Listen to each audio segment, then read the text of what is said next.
सब सत्य हो जाते हैं, बन जाते हैं। तो देवता भी सत्य है, सतयुग भी है, ज्ञान भी सत्य है, आत्मा भी सत्य है। तो घर में सारे गोरे होते हैं ना, तो वो एक काला भी वो ऑड लगता है। होता है ना। क्योंकि सारे गोरे हैं। तो इसी तरह पूरा ज्ञान सत्य है, सब कुछ सत्य है। तो इसलिए बाबा कहते हैं सच्चा बन। चलो बाबा के शब्दों में सुनेंगे। 9-7। मीठे बच्चे, सच्चे बाप के साथ अंदर बाहर सच्चा रहो, सच्चा बनो, तभी देवता बन सकेंगे। तुम ब्राह्मण ही फरिश्ता सो देवता है। तुम ब्राह्मण ही फरिश्ता सो देवता बनते हो। अच्छा, प्रश्न है, इस ज्ञान को सुनने व धारण करने का अधिकारी कौन हो सकता है? इस ज्ञान को सुनने और धारण करने का अधिकारी कौन हो सकता है? वही एक ही क्वेश्चन बाबा पूछते, लेकिन उसको अलग वे से आज प्रेजेंट किया। जिसने कल पहले किया होगा। इस ज्ञान को सुनने और धारण करने का अधिकारी कौन है? धारण, जो निश्चय बुद्धि है। देखो बाबा का वो ये सब है, पर वो बाबा ने बड़ा है ना इंटेलिजेंटली उसको बताया। जो जिसकी अंदर बुद्धि बाहर है। प्योर। अंदर बाहर सच्चा है। अच्छा। वो तो ज्ञान के बाद हम सच्चे बनते हैं ना। ऐसा भी हो जाता है ना, पहले थोड़ा होते हैं और बनते। जो भक्ति में चलो और थोड़ा नजदीक 50%। जो बाबा की मनमत पे चलता है, श्रीमत पे चलते हैं। मत पे। नहीं, अधिकारी कौन हो सकता है? श्रीमत अधिक मतलब श्रीमत पे चलते हैं, तो फिर अधिकारी है, लेकिन अधिकारी कौन हो सकता है?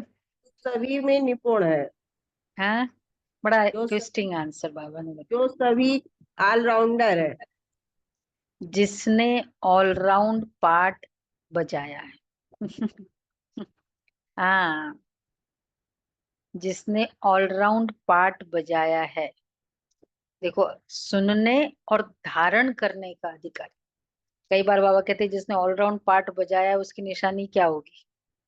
जो पहले पहले आए होंगे। आज बाबा कह रहे उल्टा है। जिसने सबसे जास्ती भक्ति की है, वही ज्ञान को धारण करने में बहुत तीखे जाए। उच्च पद भी वही पाएंगे। अच्छा, तुम बच्चों से कोई कोई पूछते हैं तुम शास्त्रों को नहीं मानते हो, तो बोलो बस वही करते भी है। हम तो जानते हैं, जानकर मानते हैं। बाबा कहते तो बोलो, जितना हमने शास्त्र पढ़े हैं, भक्ति की है, उतना दुनिया में कोई नहीं करता। हमें अब भक्ति का फल मिला है। जास्ती भक्ति की है, सुनने और धारण करने का अधिकार। तो जास्ती भक्ति का मतलब क्या है? सब कुछ है, शास्त्र पढ़े हैं। हाँ, हाँ ये बोलो। इसलिए अब भक्ति का फल मिला है, इसलिए अब भक्ति की दरकार नहीं है। जब जो हम पढ़ाई पढ़ते हैं, एक बार कमाई करने लग जाते हैं, तो उस वे से पढ़ाई थोड़ी पढ़ते हैं, थोड़ा रिफर कर लेते हैं, लेकिन वैसे थोड़ी कि जैसे पढ़ाई पढ़ते थे कॉलेज में। तो वहां कहते अब हमको फल मिल गया है। ओम शांति। बेहद का बाप बेहद के बच्चों को बैठ समझाते हैं। सभी आत्माओं का बाप सभी आत्माओं को समझाते हैं, क्योंकि वह सर्व का सदगति दाता है। जो भी आत्माएं हैं, जीव आत्मा ही कहेंगे। शरीर नहीं तो आत्मा देख नहीं सकती। फल ड्रामा के प्लान अनुसार स्वर्ग की स्थापना बाप कर रहे हैं, परंतु बाप कहते मैं स्वर्ग को देखता ही नहीं हूँ। पूरा घर बना के कौन ऐसा होगा जो देखता भी नहीं होगा? कभी आने की बात नहीं, घर को देखा भी नहीं। बाबा ने स्वर्ग को नहीं देखा, वो किस कैसे पता चलता है, किस किस स्टेटमेंट से पता चलता है? बाबा ने स्वर्ग को वैसे देखा नहीं है पूरा। वो तो ऊपर से देख लेता है ना, सब कुछ ठीक है।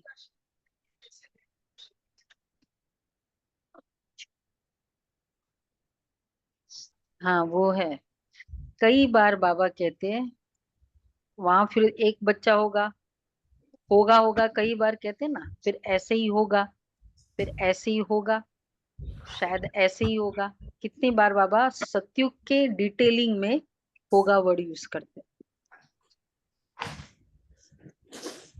हाँ मतलब होगा, कुछ कुछ बातों में बाबा ये होगा वर्ड यूज करते हैं। हाँ हाँ हाँ ऐसे बोल रहे हैं, हमेशा नहीं। आप देखना, नोट करना, नोट करना ये कुछ कुछ में है। परंतु बाप कहते मैं स्वर्ग को देखता नहीं हूँ, जिन्हों के लिए है वही देख सकते हैं। हाँ वो जो डिटेलिंग है वो नहीं मिलेगा ना, वो देखने वो नहीं देखेगा। तुमको पढ़ाकर फिर मैं तो कोई शरीर धारण करता ही नहीं हूँ, तो बिगर शरीर देख कैसे सकूंगा? ऐसे नहीं जहां तहां मौजूद हूँ, सब कुछ देखते हैं भगवान, सब कुछ देखते हैं नहीं।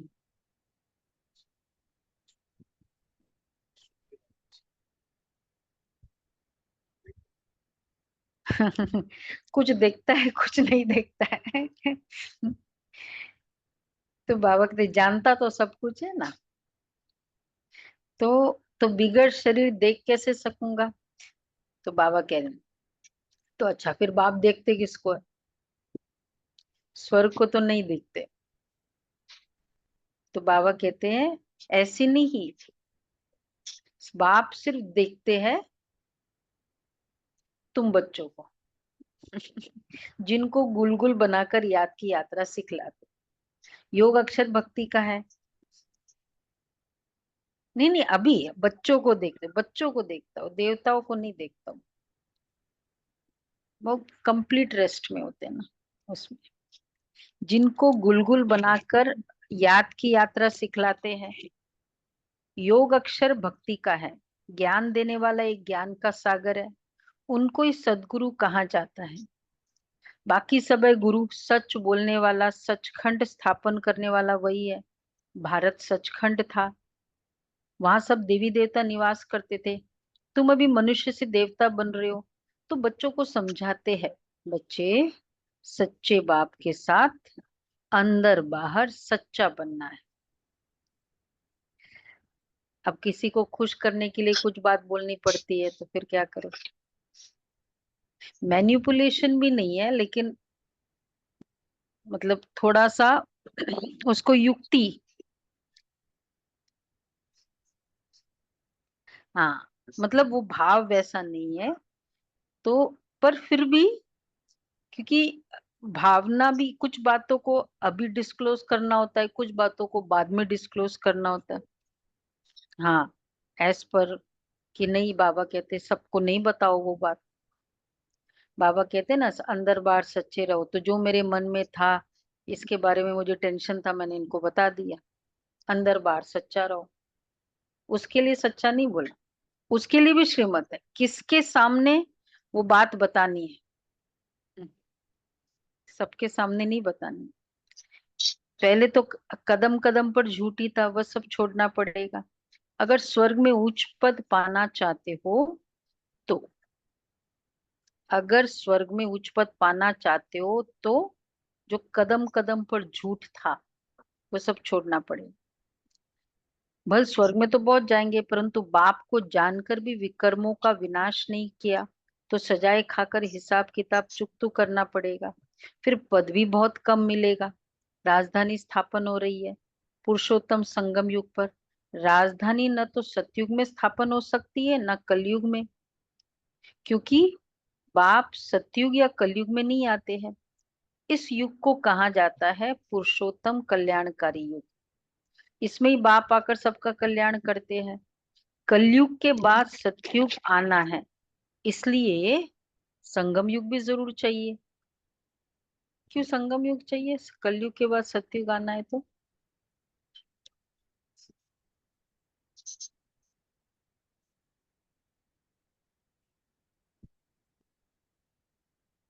स्थापना संगम पर ही होगी, ट्रांजिशन पीरियड। हाँ, आत्माओं को परिवर्तन करने का समय चाहिए। वो ड्रेस चेंजिंग के लिए वो बीच में पीरियड होता है ना, एक ड्रेस से ऐसा थोड़ी कि एक से सीधा उसमें इधर दम काला था उधर दम गोरा हो जाएगा, तो बीच में टाइम तो चाहिए ना उसको चेंज करने का, संस्कारों को चेंज करने का। और वैसे भी एकदम घोर है कलयुग, तो घोर और सतयुग है, तो बीच में ट्रांजिशन तो चाहिए। कोई भी चीज का एकदम घोर अति के लिए बीच में स्प्रिंग सीजन आता है। हाँ, हर जगह होता है, लॉ है। तो इसलिए बीच में संगत, तो ऐसे नहीं कलयुग के बाद सतयुग आएगा ना। अब ये लॉ ठीक लगता है? वो क्या है, वहां जगह जगह लगे होते थे ना, कलयुग जा रहा है सतयुग आ रहा है जय गुरुदेव। आजकल नहीं है, बहुत पहले ऐसे लगे होते थे। तो कलयुग के बाद डायरेक्ट सतयुग कैसे आ सकता? हम्म। हाँ, बीच में चेंजिंग पीरियड चाहिए, इसलिए संगम युग भी जरूर चाहिए। बाप ने बताया यह पतित पुरानी दुनिया है, गायन भी है दूर देश का रहने वाला। तो पराये देश में अपने बच्चे कहाँ से मिलेंगे? दूर देश का रहने वाला आया देश पर आया, तो ये इस देश में। हाँ, मेरा नहीं है ना, ये वाली दुनिया कलयुग तो रावण की है। तो आया देश पर आया, तो पराये देश में फिर पराये बच्चे ही मिलते, उन्हों को अच्छी रीति समझाते मैं किसमें प्रवेश करता हूँ, अपना भी परिचय देते, और जिसमें प्रवेश करता हूँ उनको भी समझाता हूँ। तो बाबा कहते हैं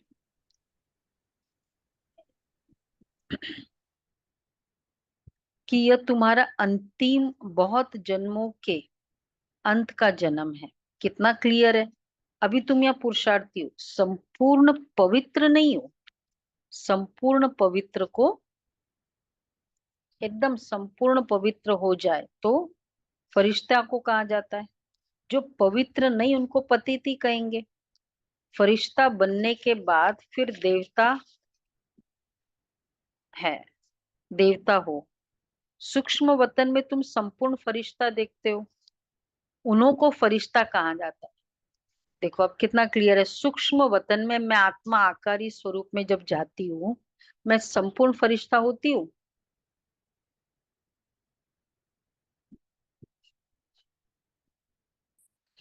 हम्म।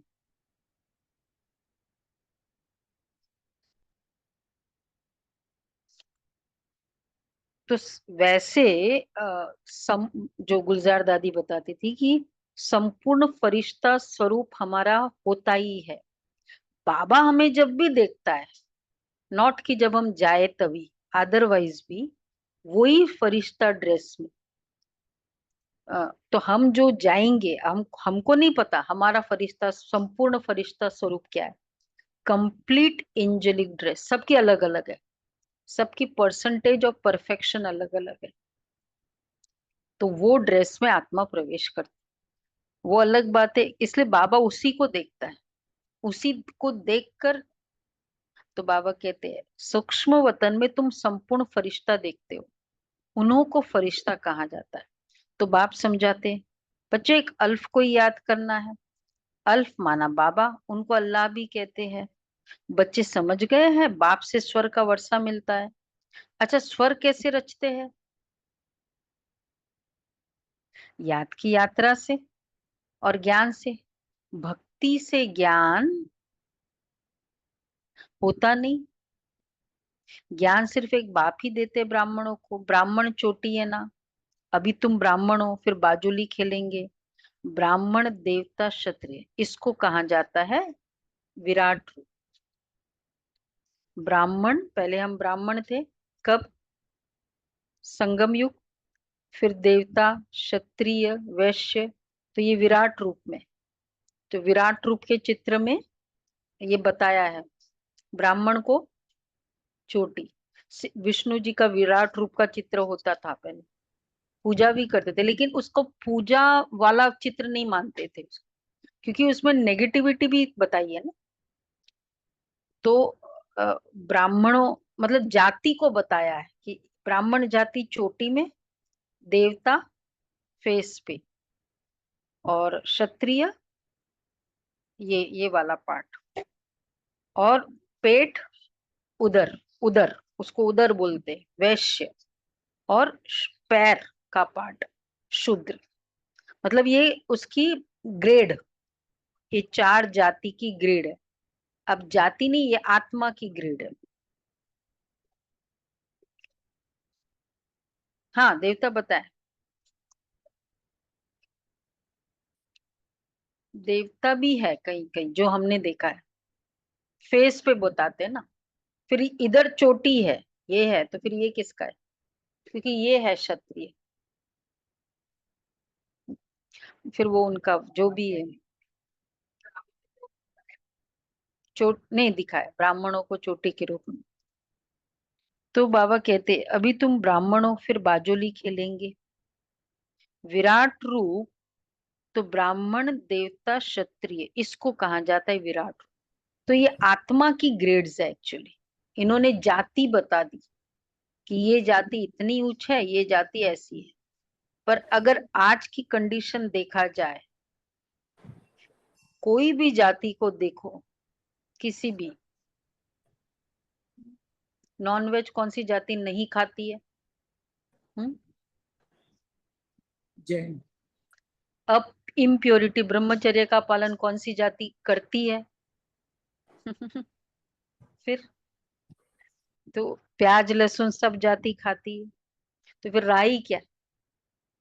इसलिए शूद्र तो ये आत्मा की ग्रेड है। कलयुग में सारी आत्माएं शूद्र क्वालिटी है, सतयुग में देवता क्वालिटी थी, संगम युग में ब्राह्मण क्वालिटी।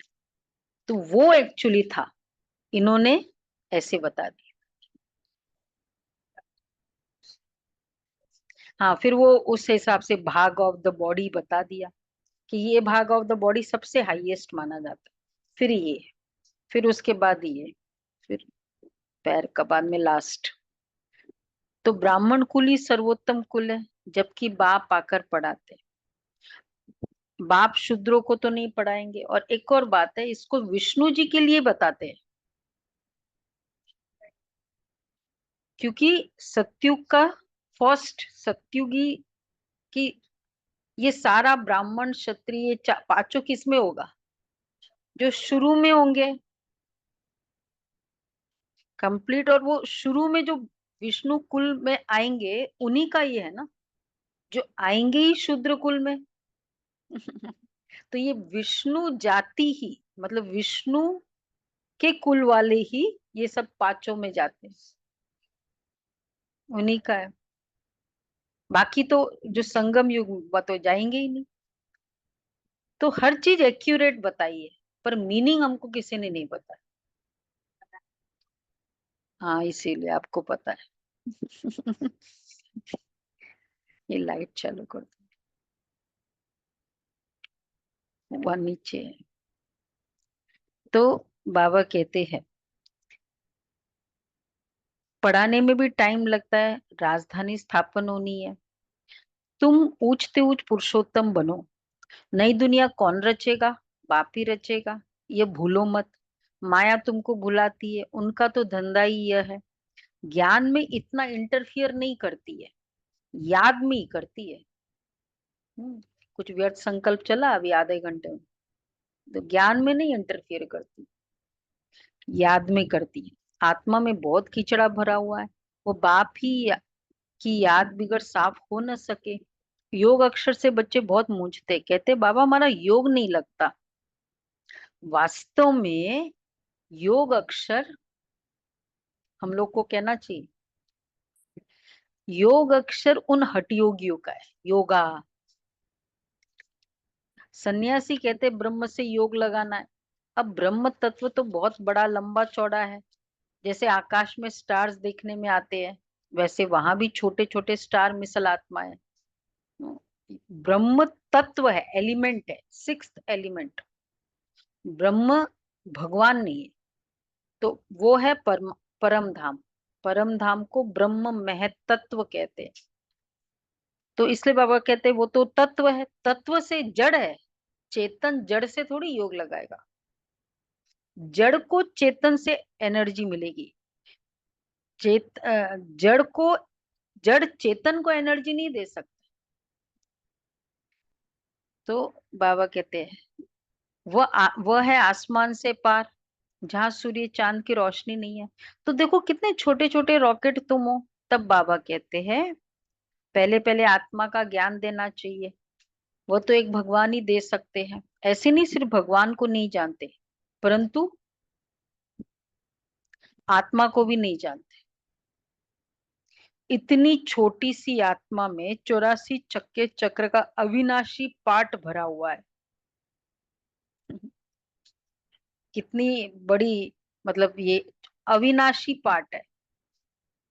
देखो आत्मा अविनाशी ये पता है, अविनाशी पाठ है। तो कितना कॉमन सेंस है एक्चुअली। कैसे एक्सप्लेन करेंगे इसको। आत्मा में, आत्मा अविनाशी का मतलब है आत्मा में अविनाशी पार्ट है। एक्सप्लेन करो, बोलो दीपिका बहन। हमने कई बार डिस्कस किया है। हाँ बोलो बोलो जो वो।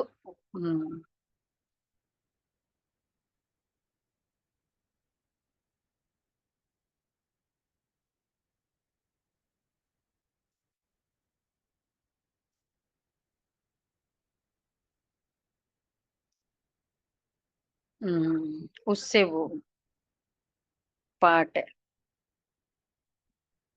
हम्म हम्म रिकॉर्डिंग है इसलिए अविनाशी पार्ट। सिंपल है कि मैं कहूँ कि ये कई बार हमने डिस्कस किया, ये कमरा इम्पेरिशेबल है। ये कमरा इम्पेरिशेबल है, मीनिंग क्या है।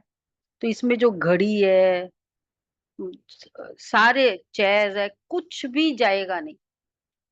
जो भी इसमें है सब उसमें वैसा का वैसा रहेगा। दैट इज कॉल्ड ना कमरा इम्पेरिशेबल। आत्मा अविनाशी है का मतलब क्या है। जो भी आत्मा में पार्ट रिकॉर्डेड है वैसा ही रहेगा और वैसा ही प्ले करते रहेगा। क्लियर हो गया फिर। और क्या अविनाशी है मतलब।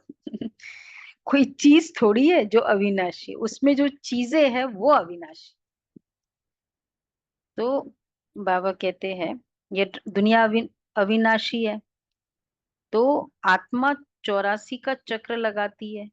इसको ही आत्मा आत्मा में अविनाशी पाठ भरा हुआ है, इसको ही डैश कहते हैं। कुदरत कुदरत। कहा जाता है। कुदरत कहते हैं ना, और कुछ नहीं कह सकते। आत्मा 84 का चक्र लगाती रहती है। हर 5000 वर्ष बाद ये चक्र फिरता ही रहता है। ये ड्रामा में नूंद है। दुनिया विनाशी है, कभी विनाश को नहीं पाती है। वो लोग दिखाते बड़ी प्रलय होती है, फिर श्री कृष्ण अंगूठा चूसता हुआ पीपल के पत्ते पर आता है, परंतु ऐसा कोई होता थोड़ी है। ये तो बेकायदे है। महाप्रलय कभी होती नहीं। एक धर्म की स्थापना और अनेक धर्मों का विनाश चलता ही रहता है। इस समय मुख्य 3 धर्म है। ये तो ऑस्पिशियस संगम युग है। पुरानी दुनिया और नई दुनिया में रात दिन का फर्क है। कल नई दुनिया थी, आज पुरानी दुनिया है। कल की दुनिया में क्या था ये तुम समझ सकते हो। जो जिस धर्म का उस धर्म की स्थापना करते, वो तो सिर्फ एक आते हैं, बहुत नहीं होते। फिर धीरे धीरे वृद्धि होती है। बाप कहते तुम बच्चों को मैं कोई तकलीफ नहीं देता हूँ। बच्चों को तकलीफ कैसे देंगे। मोस्ट बिलवेड बाप है ना। कहते मैं तुम्हारा सदगति दाता, दुख हरता, सुख करता हूँ। याद भी मुझे एक को करते। अच्छा भक्ति मार्ग में क्या कर दिया है। कितनी गालियां मुझे देते हैं। कहते गॉड इज वन। सृष्टि का चक्र भी एक नहीं, एक ही है ऐसे नहीं। आकाश में कोई दुनिया है। God is one, world is one. आकाश पाताल, स्वर्गलोक, पाताल लोक, ये कोई दुनिया ज्यादा नहीं है। एक ही दुनिया मैनेज हो जाए। दो तीन की जरूरत ही नहीं है। आकाश में कोई दुनिया नहीं है, आकाश में है, आकाश में है स्टार्स। मनुष्य तो समझते एक एक स्टार में सृष्टि है, नीचे भी दुनिया है। तो ये सब है भक्ति मार्ग की बातें। एक एक स्टार्स में सृष्टि है। पूछते उस भगवान है क्या, कहते भी ये सारे सृष्टि की आत्माएं तुम्हारे में पिरोई हुई है। यह जैसे माला है, इनको बेहद की रुद्र माला भी कह सकते हैं, सूत्र में बंधी हुई है। गाते हैं परंतु समझते कुछ भी नहीं है। बाप आकर समझाते हैं, बच्चे मैं तुमको जरा भी तकलीफ नहीं देता हूँ, नहीं तकलीफ देता हूँ। सुबह सुबह आओ, क्लास करो, रोज क्लास करो। रोज पार्किंग करने में पार्किंग में प्रॉब्लम होती है, कोई तकलीफ नहीं। वहां तो वंस इन अ मंथ जाना होता है या वंस इन अ वीक जाना होता है। जुम्मा जुम्मा करो, संडे संडे करो। बाबा जो ना संडे संडे आते थे ना बच्चे, उसको बाबा क्या कहते थे, ये क्रिश्चियन बच्चे। जो थर्सडे थर्सडे आते हैं, सिर्फ थर्सडे थर्सडे आते हैं, वो है साईं बाबा भगत बच्चे। ऐसे होते हैं ना। तो बाबा कहते तकलीफ नहीं देता हूँ, देते हैं बाबा तकलीफ? नहीं ना, बिल्कुल तकलीफ है, पूछ रहे बाबा। ये भी बताए जिन्होंने पहले पहले भक्ति की है वही ज्ञान में तीखे जाएंगे। भक्ति जास्ती की है तो फल भी उनको जास्ती मिलना चाहिए। कहते भक्ति का फल भगवान देते हैं, वह है ज्ञान का सागर। तो जरूर ज्ञान से ही फल देंगे। भक्ति के फल का किसको भी पता ही नहीं है। भक्ति का फल है ज्ञान। ज्ञान मिला, भक्ति का फल है। ज्ञान समझ में आया, बहुत अच्छी अच्छी भक्ति की है। ज्ञान समझ के धारण कर लिया, हाईएस्ट भक्ति की। तो भक्ति का थोड़ा बहुत भी किया है, ज्ञान मिलेगा, जिससे स्वर्ग का वर्षा सुख मिलता है। तो फल देते हैं, अर्थात नरकवासी से स्वर्गवासी बनाते हैं। एक बाप। रावण का भी किसको पता नहीं है, कहती भी ये पुरानी दुनिया है। कब से पुरानी है वो हिसाब नहीं लगा सकते हैं। बाप है मनुष्य सृष्टि रूपी झाड़ का बीज रूप। सत्य है, वह कभी विनाश नहीं होता। उनको उल्टा झाड़ कहते हैं। बाप ऊपर में है, आत्माएं आत्माएं बाप को ऊपर में देख बुलाती है। शरीर को नहीं बुला सकता। आत्मा तो एक शरीर से निकल दूसरे में चली जाती है। आत्मा न घटती है न बढ़ती है, न कभी मृत्यु को पाती है। ये खेल बना हुआ है। सारे खेल के आदि मध्य अंत का राज बाप ने समझाया है, बताया है। आस्तिक भी बनाया है। यह भी बताया कि लक्ष्मी नारायण में यह ज्ञान नहीं है। वहां तो आस्तिक नास्तिक का पता ही नहीं रहता। कहाँ? सतयुग में। इस समय बाप ही अर्थ समझाते हैं। आस्तिक किसे कहेंगे, नास्तिक किसे कहेंगे? नास्तिक मनीष भाई, बाबा क्या बोलते?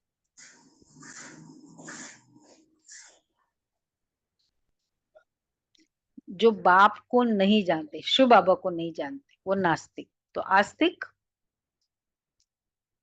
नॉट को भगवान को मानने वाले, वो नहीं। हमारा डेफिनेशन डिफरेंट। दुनिया कहते भगवान को नहीं मानने वाले, हम कहते भगवान को नहीं जानने वाले। फर्क है दोनों में, मानने वाले और जानने वाले। बिना जाने मानना क्या हुआ?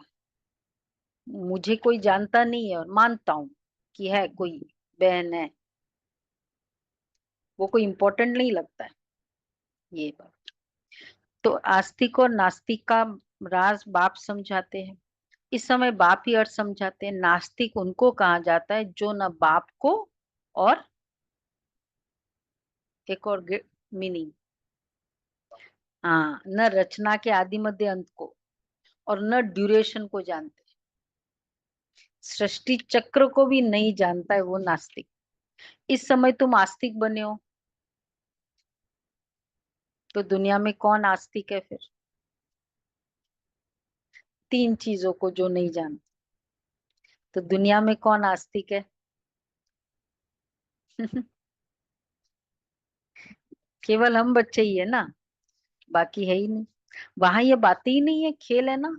तो लक्ष्मी नारायण क्या है? आस्तिक है, नास्तिक है। देवी देवता क्या है? क्राइटेरिया ये आत्मा को नहीं जानना नहीं बोला बाबा ने, परमात्मा को और परमात्मा की रचना के आदि मध्य अंत को नहीं जानते। अगर ये बोलते हैं ना आत्मा को नहीं जानते, तो देवी देवता आस्तिक हो गए। कितना बाबा एक्यूरेट। तो वहां ये बातें ही नहीं होती है। जो बात एक सेकंड में होती है वो फिर दूसरे सेकंड में नहीं होती है। ड्रामा में टिक टिक होती रहती है, जो पास्ट हुआ चक्र फिरता जाएगा। जैसे बाइस्कोप होता है, 2 घंटे या 3 घंटे बाद फिर वही बाइस्कोप हूबहू रिपीट होता है। फर्स्ट शो सेकंड शो, मकान आदि तोड़ डालते हैं। तो इसलिए बाबा कहते हैं ये बेहद का बाइस्कोप है, और सबसे ज्यादा हिट है ये बाइस्कोप। जो जो बहुत हिट होता है वो उसके कितने चलते रहते हैं ना। ये कितना समय से चल रहा है? ये 5,000 साल का बाइस्कोप कितना समय से चलता जा रहा है, हाईएस्ट हिट है ना।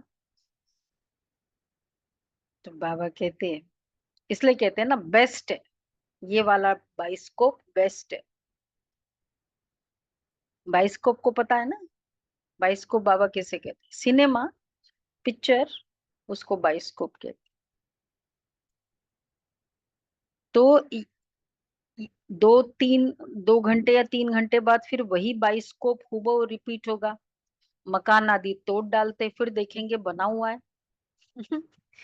पहले पिक्चर में पूरा टूट गया था, अगले पिक्चर में बना हुआ मिला। वही हूबहू रिपीट होता है। इसमें मूंझने की बात ही नहीं है। मुख्य बात है आत्माओं का बाप परमात्मा है। आत्माएं परमात्मा अलग रहे बहुकाल अलग होती है, यहाँ आती है पाठ बजाने। देखो इसलिए ये जो हूबहू रिपीट करने से, ये वाला कंसेप्ट से हमारा बहुत बड़ा एक प्रॉब्लम सॉल्व हो जाता है। आप अपना बेस्ट ट्राई करो, बाकी होना वही है।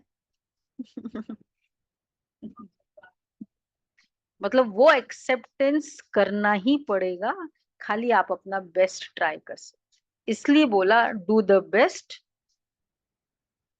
दुनिया में जो कहावत बनी है, लीव द रेस्ट, वो लीव ही करना पड़ेगा। हम कहते एक्सेप्ट द रेस्ट उसको। सबसे जास्ती भक्ति जिसने की है, ज्ञान में भी वही तीखे जाएंगे, पद भी उच्च मिलेगा। पहले पहले एक शिव बाबा की भक्ति जिसने की, सॉरी, की होती है, फिर देवताओं की, फिर 5 तत्वों की भी भक्ति करते, व्यभिचारी बन जाते। अभी बेहद का बाप तुमको बेहद में ले जाते हैं, वो फिर बेहद के भक्ति के ज्ञान में ले जाते हैं।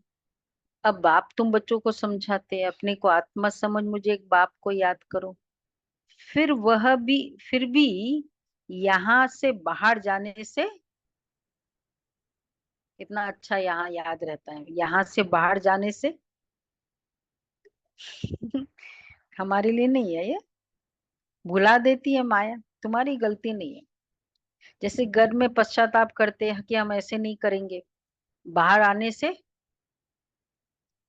ये बताते हैं गर्भ में जैसी आत्मा प्रवेश करती है 5th मंथ में, फिर वो भगवान को बहुत बोलती है। ये भक्ति में भी बताते, बाबा भी मुरलियों में बताते कि भगवान, क्योंकि उसको पूरी स्मृति आ जाती है सोल कॉन्शियसनेस में ना। तो उस आत्मा का क्या क्या पार्ट हुआ था वो पूरा उसको क्लियर होता है। इसलिए वो रोता है, बच्चा पुकारता है कि मुझे बाहर निकालो, फिर मैं ऐसे पाप नहीं करूंगा, ये बोलता है।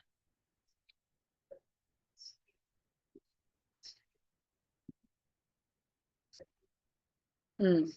आत्मा में फ्रेश है ना। हाँ, फ्रेश है ना पूरा। तो कोई पुराना वाला बैकलॉग ही नहीं है। तो बाबा इसलिए कहते हैं, गर्भ में पश्चाताप करते फिर कि हम ऐसे नहीं करेंगे, बाहर आने से फिर भूल जाते हैं। यहाँ भी ऐसे बाहर जाने से ही भूल जाते हैं। ये भूल और अभूल का खेल है। अभी तुम बाप के अडॉप्टेड बच्चे बने हो, शिव बाबा है ना, वह है सब आत्माओं का बेहद का बाप। कितना दूर से आते हैं।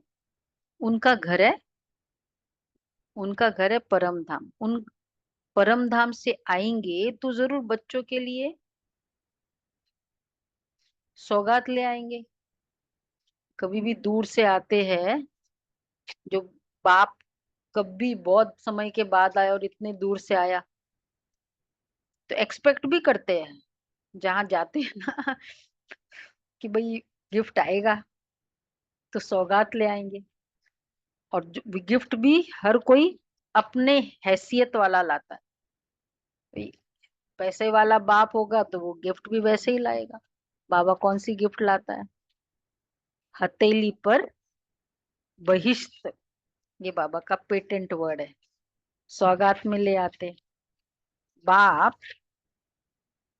कहते सेकंड में स्वर्ग की बादशाही लो, सिर्फ बाप को जानो। सभी आत्माओं का बाप तो है ना। कहते मैं तुम्हारा बाप हूं, मैं कैसे आता हूँ ये वो भी तुमको समझाता हूँ। मुझे रथ तो जरूर चाहिए। कौन सा रथ? कोई महात्मा का तो नहीं ले सकते। मनुष्य कहते तुम ब्रह्मा को भगवान, ब्रह्मा को देवता कहते हो। अरे हम कहाँ कहते हैं। झाड़ के ऊपर एकदम अंत में खड़े हैं, जबकि झाड़ सारा तमो प्रधान है। ब्रह्मा भी वही खड़ा है, तो बहुत जन्मों के अंत का जन्म हुआ ना, लास्ट में खड़ा है वो पूरा। ब्रह्मा तो यहाँ तो है ही नहीं बीच में कहीं, बाकी सब तो फिर भी बीच बीच में आते हैं, वो तो लास्ट में है। देखा है झाड़? झाड़ का चित्र याद है ना?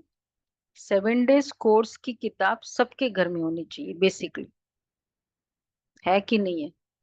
सात प्रदर्शनी की वो है ना, ये छोटी सी है, कितना पतली सी, वो नहीं, वो तो पॉकेट वाली प्रदर्शनी, एक बुक की है। हम मंगाए, सबके पास होनी चाहिए 7, नहीं तो फिर वो बेसिक ही एबीसीडी भूल जाएंगे। हाँ, क्योंकि वो 7 डेज में जो करते हैं ना, वो तो ऊपर ही जाता है मुरली पढ़ते हैं तो पता चलता है।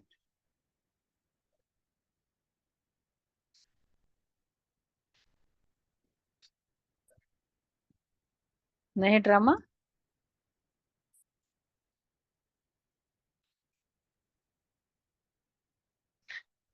ड्रामा पूरा फिक्स्ड है। हर कोई आत्मा का पार्ट फिक्स्ड है, तो नया किसी का ड्रामा बन ही नहीं सकता। जिसका आत्मा की जब भी आती है, सबका पार्ट फिक्स्ड। बनी बनाई बन रही बन गई है। तो झाड़ के ऊपर एकदम अंत में खड़े हैं, ब्रह्मा भी वहां खड़ा है, तो बहुत जन्मों के अंत का जन्म हुआ। बाबा खुद कहते हैं, मेरे बहुत जन्मों के अंत के जन्म में जब वानप्रस्थ अवस्था होती तब बाप आए हैं, जो आकर धंधा आदि छुड़ाया।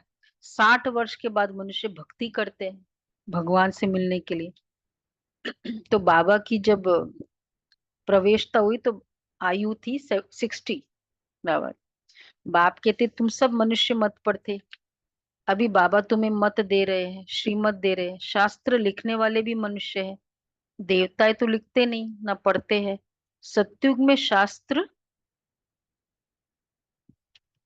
भगवान नहीं, पूजा नहीं, शास्त्र नहीं। ये युग सतयुग। सतयुग में शास्त्र कोई होता ही नहीं, भक्ति ही नहीं। शास्त्र मतलब ही, अगर शास्त्र होता सतयुग में, मतलब कितना बड़ा प्रॉब्लम हो जाती ना।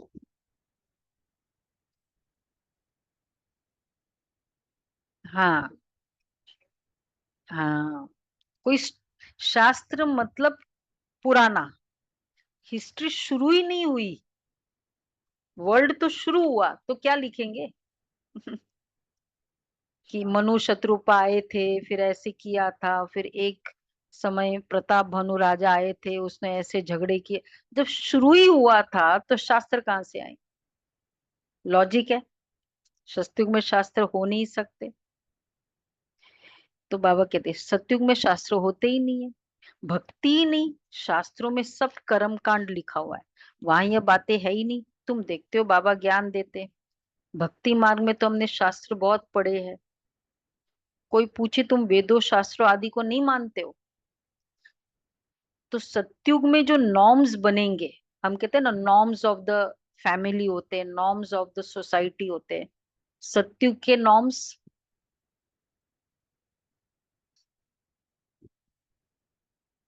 यही संगम युग के जो हमारे ब्राह्मण जीवन की मर्यादाएं है, वो सतयुग के नॉर्म्स है। जो बाबा ने जैसे एक बताते रफ डफ नहीं बोलना, जो जो बाबा की मर्यादा की बात है, भाई भाई की दृष्टि, क्रिमिनलाइज, पवित्र जोड़े, ऐसे जो जो बाबा, ये सारे नॉर्म्स सतयुग के लाइफस्टाइल है। अभी का विधि सतयुग का विधान बन रहा है। बाबा कहते पूरी दुनिया का विधान बन रहा है। कोई पूछे तुम वेदों शास्त्रों को नहीं मानते हो? बोलो जो भी मनुष्य मात्र है उनसे ज्यादा हम मानते हैं। शुरू से लेकर अभी बिचारी भक्ति हमने शुरू की है, अभी हमको ज्ञान मिला है, ज्ञान से सद्गति होती है, फिर हम भक्ति क्या करें को क्या करेंगे? बाप कहते hear no evil, see no evil. तो बाप कितना सिंपल रीति समझाते हैं, मीठे मीठे बच्चे अपने को आत्मा निश्चय करो। मैं आत्मा हूँ वह कह देते मैं अल्लाह हूँ। तुमको शिक्षा मिलती है मैं आत्मा हूँ, बाप का बच्चा हूँ, यही माया घड़ी घड़ी बुलाती है। देह अभिमानी होने से ही उल्टा काम होता है। अब बाप कहते बच्चे बाप को भूलो मत, टाइम वेस्ट मत करो। अच्छा, मीठे मीठे सीखे लेते बच्चों प्रति माता पिता बाप दादा का याद प्यार गुड मॉर्निंग। रूहानी बाप की रूहानी बाप रूहानी की बच्चों को रूहानी बच्चों को नमस्ते। बच्चों को नमस्ते। नमस्ते। नमस्ते, हम हम रूहानी रूहानी बच्चों बच्चों की को रूहानी बाप बाप रूहानी बाप याद दादा प्यार को बाप दादा नमस्ते गुड को नमस्ते, मॉर्निंग। प्यार नमस्ते, गुड जी बाबा गुड मॉर्निंग। शुक्रिया बाबा। मॉर्निंग, शुक्रिया नमस्ते, बाबा, शुक्रिया प्यारा बाबा, बाबा, थैंक यू शुक्रिया बाबा, बाबा, वाह शुक्रिया। बाबा वाह। पहला पॉइंट है रचयिता और रचना के राज को यथार्थ समझ,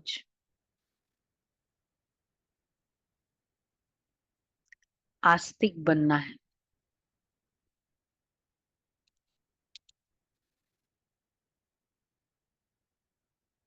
ड्रामा के ज्ञान में मूंझना नहीं है।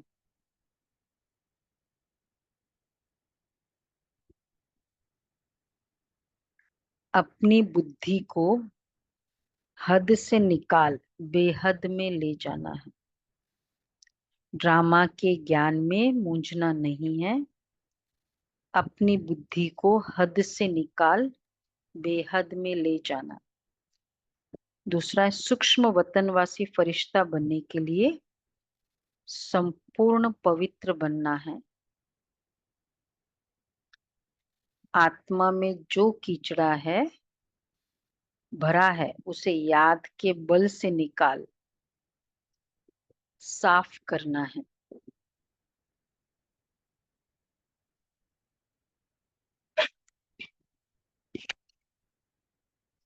वरदान है ईश्वरीय रस का अनुभव कर एक रस स्थिति में स्थित रहने वाली श्रेष्ठ आत्मा भव।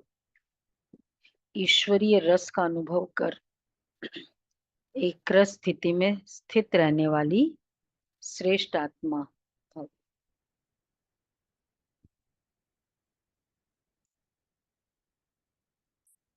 जो बच्चे ईश्वरीय रस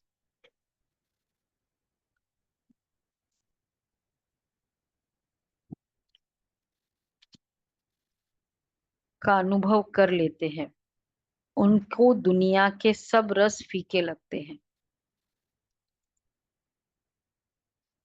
जब है ही एक रस मीठा तो एक ही तरफ अटेंशन जाएगा ना। सहज ही एक तरफ मन लगेगा, मन लग जाता है, मेहनत नहीं लगती। बाप का स्नेह, बाप की मदद, बाप का साथ, बाप द्वारा सर्व प्राप्तियां सहज एक स्थिति बना देती है। ऐसी एक स्थिति में स्थित रहने वाली आत्मा ही श्रेष्ठ है। स्लोगन है, कीचड़े को समाकर रतन देना ही मास्टर सागर बनना है। कीचड़े को समाकर,